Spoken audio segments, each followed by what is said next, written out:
வேறு வணக்கம். நான் உங்களை செப் சப்ரன். இன்னைக்கு நம்ம ஒரு சின்ன ஆர்டர் பண்ணியிருக்கோம். நம்ம மினிமம் 50 சாப்பாடுல இருந்து அதுக்கு மேலே வந்து எத்தனை ஆயிரமாக இருந்தாலும் விஷயம் நான் வீடியோவில் அடிக்கடி சொல்லியிருக்கிறோம். இன்றைக்கி ஒரு சின்ன 50 சாப்பாடு ஆர்டர் பண்ணுறோம். இதில் வந்து ஒரு ஸ்பெஷலான கூட்டுக்கறியை வந்து கேட்டிருக்கிறாங்க. கூட்டுக்கறி நான் ஏற்கனவே 2 வீடியோ அப்லோட் பண்ணியிருக்கிறேன். அதில் வந்து நிறைய வெரைட்டிஸ் உண்டு. இன்னும் மெயினாக வந்து கூட்டுக்கறி உருளைக்கிழங்கு வர அதுக்கு கூட வந்து கேரட்டு, பச்சை பட்டாணி எல்லாமே போட்டு வெங்காயமும் நம்ம போட்டு தான் பண்ணுறோம். 50 பேருக்கு வந்து 1,5 கிலோ வெங்காயம், 1,5 கிலோ உருளைக்கிழங்கு. அதே டைமில் பார்த்தீங்கன்னா வந்து கேரட் வந்து ஒரு 1/4 கிலோ போட்டுரும்.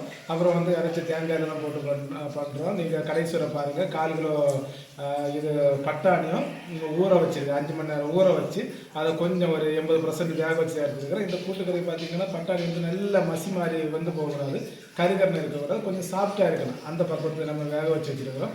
இப்போ கட்டி எல்லாமே ரெடி பண்ணி வச்சுருக்கிறோம். நீங்கள் இதுவரை நம்ம சேனலை சப்ஸ்கிரைப் பண்ணாதவங்க சப்ஸ்கிரைப் பண்ணிக்கோங்க. ஃபுட் ஆர்டர் இருந்தாலும் கான்டாக்ட் பண்ணுங்கள். இப்போ வந்து நம்ம அப்படியே அடுப்பு பார்த்து வச்சுட்டு அடுப்பில் உருளி வைக்க போகிறோம். அப்படியே உருளி அடுப்பில் வச்சுட்டோம். உருளி நல்லா சூடாகிட்டு 250 மில்லி அளவில் தேங்காய் எண்ணெய் சேர்க்குறான். அந்த பாக்கெட்டில் 100 மில்லி அளவில் இருந்தது, பாக்கி எக்ஸ்ட்ரா 150 மில்லி அளவில் புதிய பாக்கெட்டில் சேர்க்குறோம். மொத்தமாக 250 மில்லி அளவில் தேங்காய் எண்ணெய் சேர்க்குறோம். எண்ணெய் நல்லா சூடாகிட்டு நம்ம நான்வெஜ்ஜுக்குள்ள அதே தாளிப்பு தான் போட்டோம். தாளிப்பு பாக்ஸ் ரெண்டு எல்லாமே சேர்த்து மொத்தம் ஒரு 10 கிராம் அளவில் போட்டால் போதும்.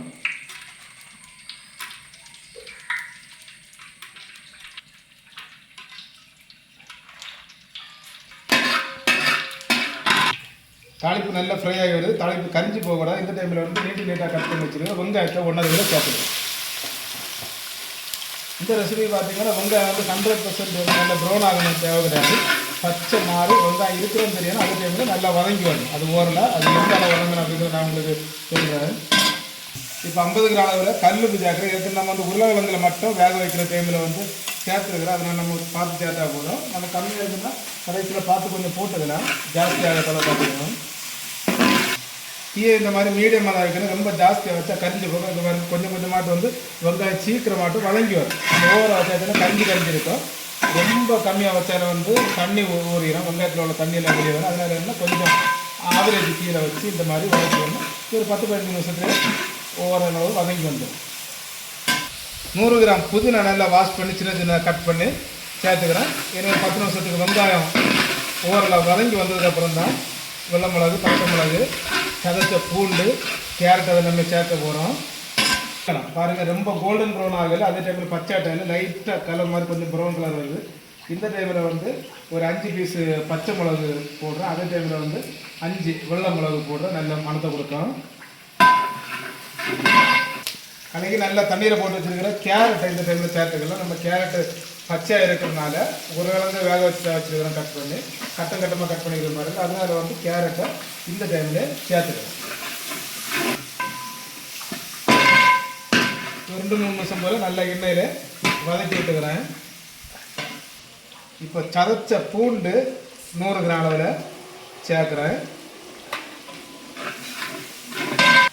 ஒரு டீஸ்பூனில் கொஞ்சம் மட்டும், அதாவது கிராம் கணக்கு ஒரு 5 கிராம் தான் இருக்கும், மஞ்சள் பொடி சேர்த்துருக்குறேன். ஒரு 25 கிராம் அளவில் வத்தல் பொடி சேர்க்குறோம். நம்ம அந்த கூட்டுக்கறி அப்படிங்கிற ரொம்ப ஸ்பைஸியாக இருக்கக்கூடாது, காரம் அளவாக தான் இருக்கணும். அதே அளவில் மல்லி பொடி சேர்க்குறேன்.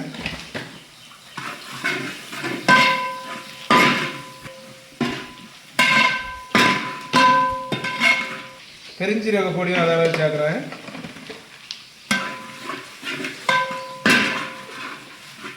நம்ம நான்வெஜ் ஸ்டைலில் பண்ணுறதுனால கொஞ்சம் கரம் மசாலா சேர்க்குறேன். இது ஒரு 2-3 கிராம் அளவில் போதும். ஜாஸ்தி ஆனாலும் கடுக்கும். அதே டைமில் வந்து போடாமல் இருந்தாலும் டேஸ்ட்டு கரெக்டாக வரும். அதனால் கொஞ்சம் மாட்டு வந்து கரம் மசாலாவும் சேர்த்துக்கிறேன். கட்டி தயிர் 50 மில்லி அளவில் சேர்க்குறேன். இப்போ கொஞ்சமாக தண்ணி சேர்த்துக்கிறேன்.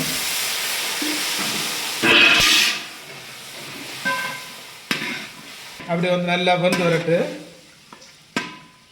ஈஸியாக இந்த கேரட்டு வெந்து வந்துடும். கேரட் ஒரு 75-80% வெந்து வாரது வரை நம்ம இப்போ எதுவுமே சேர்க்க வேண்டிய அவசியம் கிடையாது. அப்புறமா தான் பட்டாணி சேர்த்து ஒரு 2-3 நிமிஷம் தாண்டினதுக்கப்புறம் தான் உருளைக்கிழங்கு சேர்க்க போகிறோம். உருளைக்கிழங்கு ஃபைனலாக சேர்க்குறோம்.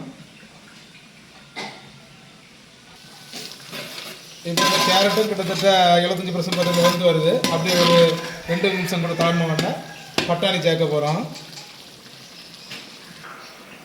இப்போ வேக வச்ச பட்டாணி சேர்த்துக்கலாம். பட்டாணி சொன்ன பார்த்துக்க வந்து ரொம்ப குழஞ்சி போகக்கூடாது.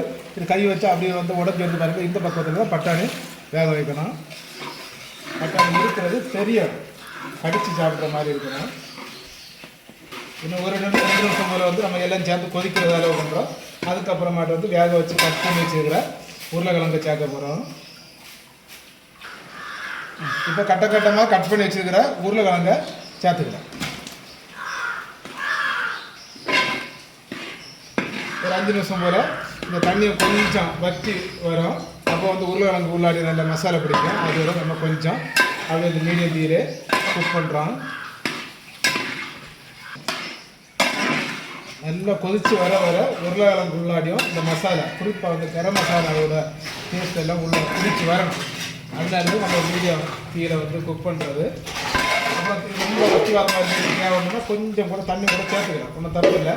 இந்த நம்ம அப்புறம் தேங்காயில் அரிச்சு விடுற டைமில் கொஞ்சம் லூஸாக இருந்தாலும் தேங்காய் எக்ஸ்ட்ரா ஒரு டேஸ்ட்டையும் கொடுக்கும். ப்ளஸ் பார்த்தீங்கன்னா கொஞ்சம் திக்னஸையும் கொடுக்கும். இப்போ ரெடியாக போகுது. சொந்தமாக பிடிச்சி வச்சுக்கிற நல்ல மிளகா பொடி சொரன்னு பொடிச்சு அதில் கொஞ்சம் மாட்டு ஒரு 2 கிராம் அளவில் மட்டும் ரஃப்பாக தூவிக்கலாம். ஏற்கனவே கரம் மசாலாவில் நம்ம கொஞ்சம் நல்ல மிளகா போட்டு தான் பொடிச்சு வைக்கிறோம். அதை மனசை வச்சு லைட்டாக தூவிக்கலாம். இப்போ ஒரு மீடியம் சைஸ் தேங்காய் நல்லா திரும்பி நல்லா பேஸ்ட்டு பண்ணி வச்சுருக்கோம், ஃபைன் பேஸ்ட்டு. அந்த தேங்காவை அப்படி சேர்த்துக்கலாம்.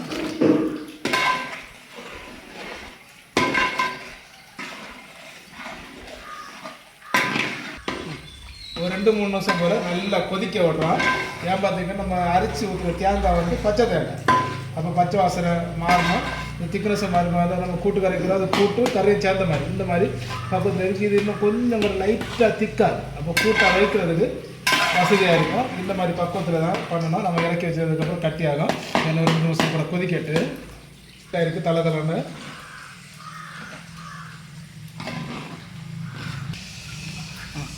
இப்போ நல்லா ஃபைனாக சாப் பண்ணி வச்சுக்கிறோம். 50 கிராம் அளவில் மல்லியில் தூவி ஒரு வாட்டி அப்படி கிண்டி அடுப்பில் இருந்து கீழே இறக்கி வைக்கிறோம். சூப்பராக இருந்தது கூட்டுக்கறி. நம்ம என்னென்ன பொருட்கள் எவ்வளோ போட்டோம் அப்படிங்கிற பார்த்தீங்க ரெடி ஆகிட்டு இப்போ அடுப்பில் இருந்து கீழே இறக்க போகிறோம். பக்குவம் வந்து கரெக்டாக இருக்குது. இப்போ அடுப்பில் இருந்து கீழே இறக்கிட்டோம். இப்போ அப்படியே ஒரு சாசரில் கொஞ்சமாக அந்த கூட்டுக்கறி எடுத்துருக்கு பாருங்கள். வந்து கேரட் இருக்குது, உருளைக்கிழங்கு இருக்குது, பட்டாணி, வெங்காயம் எல்லாமே இருக்குது. கேரட்டை தான் நம்ம ஃபஸ்ட்டு சாப்பிட்றது. கேரட்டை நம்ம வந்து அப்படி பச்சையாக போட்டோம். வெந்துருக்கான உங்களுக்கு தெரியணும்.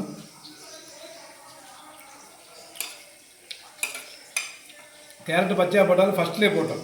அதனால அதுவும் கரெக்டாக வந்துருக்கு. உருளைக்கிழங்கு, இந்த பட்டாணி, வெங்காயம் எல்லாமே வந்து கடிச்சு சாப்பிடக்கூடிய சேம் வேக்காரில் இருக்குது. டேஸ்ட் வந்து நம்ம அந்த கரம் மசாலா போட்டனால வந்து ரொம்ப பெர்ஃபெக்டாக இருக்குது. நீங்கள் ட்ரை பண்ணி பாருங்கள். ஏதாச்சும் ஃபுட் ஆர்டர் இருந்தால் எங்களை மறக்காமல் காண்டாக்ட் பண்ணுங்கள்.